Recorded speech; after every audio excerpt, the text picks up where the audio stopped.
नमो राघवाय, नमो राघवाय। बोलो वृंदावन बिहारी लाल की जय। ये हमारी गर्भ गीता है।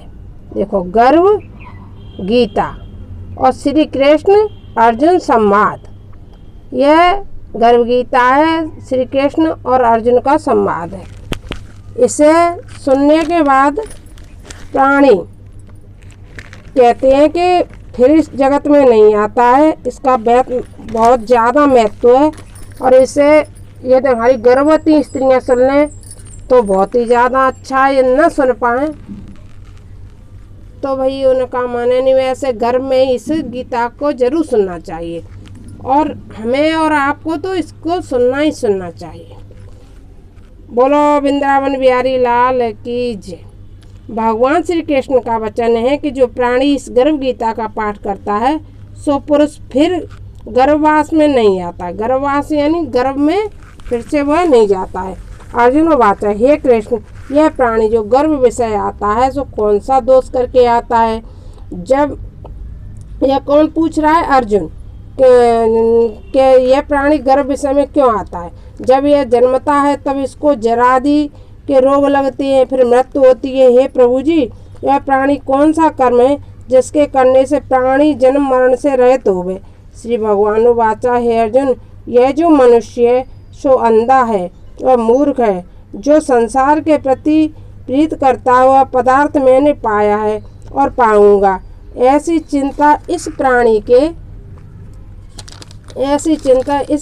के मन में उतरती रहती है। 8 पैर माया को मांगता है। इन बातों को लेकर के बारंबार जन्मता और मरता है प्राणी, क्योंकि माया में रहता है, जन्मता है मरता है, गर्भ विषय के दुख पाता है। अर्जुन वाचा, हे भगवान, यह मन मस्त हाथी की तरह है, तृष्णा इसकी शक्ति है। यह मन 5 के बस में है, काम, क्रोध, लोभ, मोह, अहंकार बहुत बलिए। सो कौन सा यत्न है जिससे मन बस में होवे?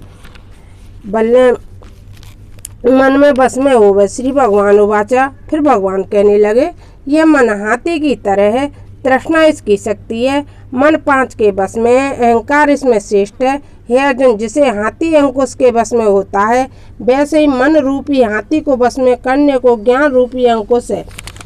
अहंकार से जीवन नरक में पड़ता है। अर्जुन वाचा, हे श्री कृष्ण जी, कोई तुम्हारे नाम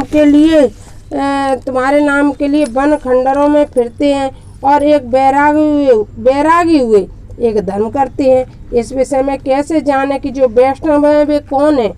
श्री कृष्ण वाचा, श्री कृष्ण जी कहने लगे, एक मेरे नाम के लिए वनों में फिरते हैं, एक सन्यासी कहलाते हैं, एक सिर में जटा बांधते हैं, एक भस्म लगाते हैं। इसमें हम नहीं हैं, क्योंकि इनके बीच अहंकार है। अर्जुन वाचा, हे भगवान, कौन से पाप हैं जिससे स्त्री मर जाती है? फिर अर्जुन पूछने लगे, हे प्रभु, हमें यह तो बता दो कि स्त्री किस कारण से मनुष्य की मर जाती है? तो भगवान वाचा, भगवान कहने लगे, जो नपुंसक किस पाप से होते हैं? ये दोनों बातें अर्जुन ने पूछी। भगवान वाचा, जो किसी से कर्ज लेता है और देता नहीं है, इसी पाप से स्त्री मरती है। और जो किसी की अमानत रखी हुई हड़प लेते हैं उनके पुत्र मरते हैं। इसीलिए तो कहते हैं कभी किसी का रखा हुआ धन मत खाओ। इसे सब पाप का लेखा जोखा होता है, उस टाइम हमें बुरा लगता है। उसके पुत्र मरते हैं। जो किसी का कार्य किसी के गोचर आए पड़े और जवानी कहे कि मैं तेरा कार्य कर दूंगा, जब समय पड़े तब उसका कार्य नहीं करे, इस पाप से नपुंसक होता है। ये बड़े पाप है। अर्जुन वाचा, हे भगवान, किस पाप से मनुष्य सदा रोगी रहता है? और बिल्ली, स्त्री, टट्टू का जन्म किस पाप से होता है? श्री कृष्ण वाचा, जो मनुष्य कन्यादान करते हैं और इस दान में मृत मूल्य लेते हैं और वे दोषी हैं। कोई ऐसे माता पिता होते हैं लड़कियों के जो धन ले लेते हैं, इसलिए वो कह रहे हैं जो मूल्य ले लेते हैं जो लड़की का पिता लड़के वाले से, वे मनुष्य सदा रोगी रहते हैं। जो विषय विकार के वास्ते मदिरा पान करते हैं और जो वो टट्टू का जन्म पाते हैं। मदिरा पान करने वाले टट्टू किसको कहते हैं? टट्टू कहते हैं जो सामान ढोते हैं उनको। टट्टू का जन्म पाते हैं जो रसोई बनाकर पहले आप खा लेते हैं और पीछे परमेश्वर के लिए दान करते हैं, वे बिल्ली का जन्म पाते हैं। जिनके घर में भगवान का भोग नहीं लगता है, रसोई बनाई और स्वयं पाते हैं, वो लोग ही बिल्ली का जन्म पाते हैं। बिल्ली क्यों होती है? ये सारे पाप इस गर्भ गीता में बताएगा। ये मनुष्य अपनी झूठी वस्तु दान एवं झूठी गवाही करते हैं, वे स्त्री का जन्म पाते हैं। झूठ कभी नहीं बोलना चाहिए, झूठ बोलने पर, झूठी गवाही देने पर स्त्री का जन्म पाते हैं। अर्जुन वाचा, हे कृष्ण, कई मनुष्यों को तुमने स्वर्ण दिया है और कई मनुष्यों को हाथी घोड़े रथ दिए हैं, उन्होंने कौन से पुण्य किए हैं? श्री भगवान वाचा, भगवान फिर कहने लगे, हे अर्जुन, जिन्होंने स्वर्ण दान किया है उनको हाथी घोड़े वाहन मिलते हैं। जो परमेश्वर के निमित्त कन्यादान करते हैं सो पुरुष जन्म पाते हैं। अर्जुनो वाचा, जिन पुरुषों की सुंदर देह है उन्होंने क्या पुण्य किया है? प्रश्न तो सभी पूछने योग्य हैं और अर्जुन ने सारे प्रश्न जो किए हैं वो सब मनुष्यों के लिए हैं। एक एक बात के ये सारे प्रश्न प्रत्येक मनुष्य के मन में भी रहते हैं।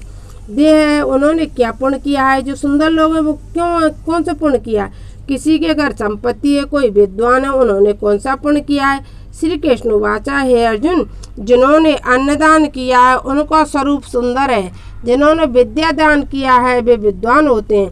जिन्होंने संतों की सेवा करी है वे पुत्रवान होते हैं। धन से प्रीति है, कोई स्त्री से प्रीत करते हैं, इसका क्या विचार है? श्री कृष्ण वाचा, हे अर्जुन, हर किसी का धन स्त्री सब पाप रूपी है, मेरी भक्ति का नाश नहीं है। अर्जुन वाचा, हे अर्जुन, राजघाट किस कर्म से मिलती हैं? यानी जो राजा बनती है वो विद्या कौन से कर्म से मिलती है? श्री कृष्ण वाचा, तब फिर भगवान ने कहा, हे अर्जुन, जो प्राणी काशी जी में निष्काम भक्ति से तप करते हैं, काशी में जाकर निष्काम भक्ति से जो तप करते हैं वे देह त्यागते हुए राजा होते हैं। जो गुरु की सेवा करते हैं सो विद्वान होते हैं। अर्जुन वाचा, किसी को धन अचानक मिल जाता है बिना परिश्रम के, कोई उम्र रोग रहित होती है, तब ऐसा क्या कारण है? कौन सा पुण्य किए हैं? श्री कृष्ण वाचा, हे अर्जुन, जिन्होंने गुप्त दान किए हैं तिनको धन अनायास ही मिलता है। जिन्होंने परमेश्वर का कार्य और पराया कार्य संभाला है वे रोग रहित होते हैं।